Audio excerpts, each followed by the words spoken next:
That's right, Nadine. You know, all of the highlights, all of the talk in this coming week are going to come from Friday night. We get it. This is the big game. But the saying goes that practice makes perfect. And when it comes to protecting these players during practice, during the week, it's something that the entire state of Florida is dedicated to doing. Specifically, though, a state law that started right here in Fort Myers and is dedicated to helping these athletes make it to the big game like tonight. Before the huddle is broken and before kickoff under the bright lights, keeping high school athletes safe during Southwest Florida heat waves is Zachary Martin's lasting legacy. What happened to Zach and what's happened to countless other children on the ball fields is totally needless.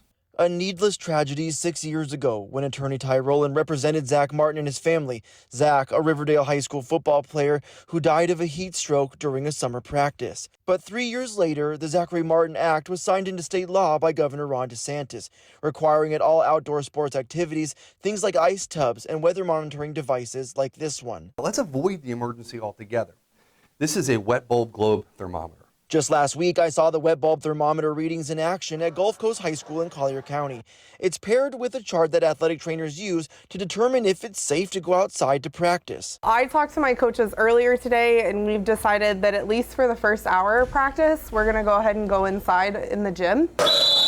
From the Zachary Martin Act, Southwest Florida teams are working harder and smarter during the days with excessive heat.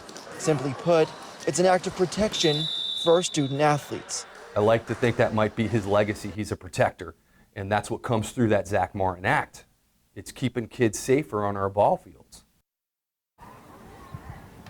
And that attorney, Ty Rowland, he tells me that if you're watching this story tonight and you're affiliated with any sort of sports team here in Florida, give his office a call if you don't have one of those wet bulb thermometers that would allow teams to be able to safely navigate these hotter days. Say contact his office and he'll get one over to you as soon as possible. Now that information to get a hold of Rowland's office is live on our website at fox4now.com.